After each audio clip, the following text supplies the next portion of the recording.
धोखेबाज पुष्यमित्र शुंग। राम।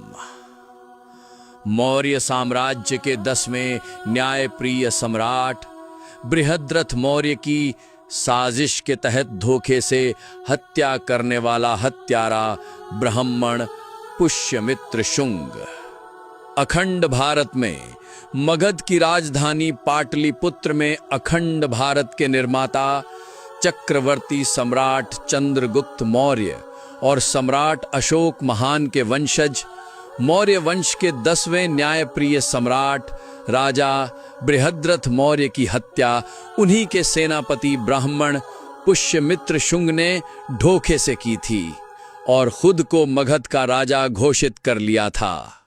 उसने राजा बनने पर पाटलिपुत्र से शालकोट तक सभी बौद्ध विहारों को ध्वस्त करवा दिया था तथा अनेक बौद्ध भिक्षुओं का खुलेआम कत्लेआम किया था।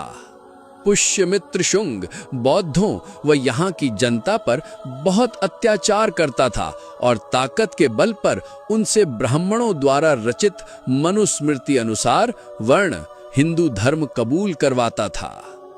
उत्तर पश्चिम क्षेत्र पर यूनानी राजा मिलिंद का अधिकार था। राजा मिलिंद बौद्ध धर्म के अनुयायी थे। जैसे ही राजा मिलिंद को पता चला कि पुष्यमित्र शुंग बौद्धों पर अत्याचार कर रहा है तो उसने पाटलिपुत्र पर आक्रमण कर दिया। पाटलिपुत्र की जनता ने भी पुष्यमित्र शुंग के विरुद्ध विद्रोह खड़ा कर दिया। इसके बाद पुष्यमित्र शुंग जान बचाकर भागा और उज्जैनी में जैन धर्म के अनुयायियों की शरण ली। जैसे ही इस घटना के बारे में कलिंग के राजा खारवेल को पता चला तो उसने अपनी स्वतंत्रता घोषित करके पाटलिपुत्र पर आक्रमण कर दिया। पाटलिपुत्र से यूनानी राजा मिलिंद को उत्तर पश्चिम की ओर धकेल दिया। इसके बाद ब्राह्मण पुष्यमित्र शुंग ने अपने समर्थकों के साथ मिलकर पाटलिपुत्र और शालकोट के मध्य क्षेत्र पर अधिकार किया और अपनी राजधानी साकेत को बनाया। पुष्यमित्र शुंग ने इसका नाम बदलकर अयोध्या कर दिया। अयोध्या अर्थात बिना युद्ध के बनाई गई राजधानी। राजधानी बनाने के बाद पुष्यमित्र शुंग ने घोषणा की कि जो भी व्यक्ति बौद्ध भिक्षुओं का सर काट कर लाएगा उसे 100 सोने की मुद्राएं इनाम में दी जाएंगी।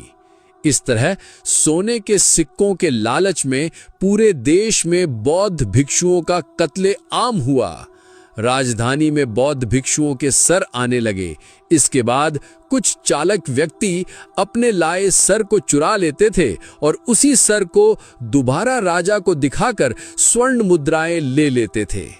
राजा को पता चला कि लोग ऐसा धोखा भी कर रहे हैं तो राजा ने एक बड़ा पत्थर रखवाया और राजा बौद्ध भिक्षु का सर देखकर उस पत्थर पर मरवाकर उसका चेहरा बिगाड़ देता था।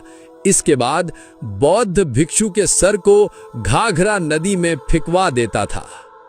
राजधानी अयोध्या में बौद्ध भिक्षुओं के इतने सर आ गए कि कटे हुए सरों से युक्त नदी का नाम सरयुक्त अर्थात वर्तमान में अपभ्रंश सरयू हो गया।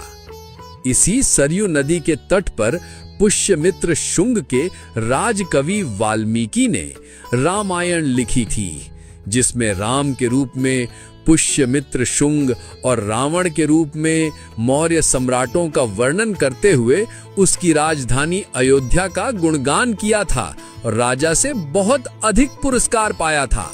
इतना ही नहीं, रामायण, महाभारत, स्मृतियां आदि बहुत से काल्पनिक ब्राह्मण ग्रंथों की रचना भी पुष्यमित्र शुंग की इसी अयोध्या में सरयू नदी के किनारे हुई। बौद्ध भिक्षुओं के कत्लेआम के कारण सारे बौद्ध विहार खाली हो गए।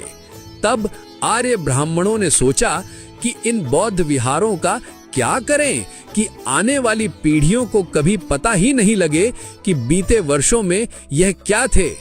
तब उन्होंने इन सब बौद्ध विहारों को मंदिरों में बदल दिया और इसमें अपने पूर्वजों व काल्पनिक पात्रों देवी देवताओं को भगवान बनाकर स्थापित कर दिया और पूजा के नाम पर ये दुकानें खोल दी।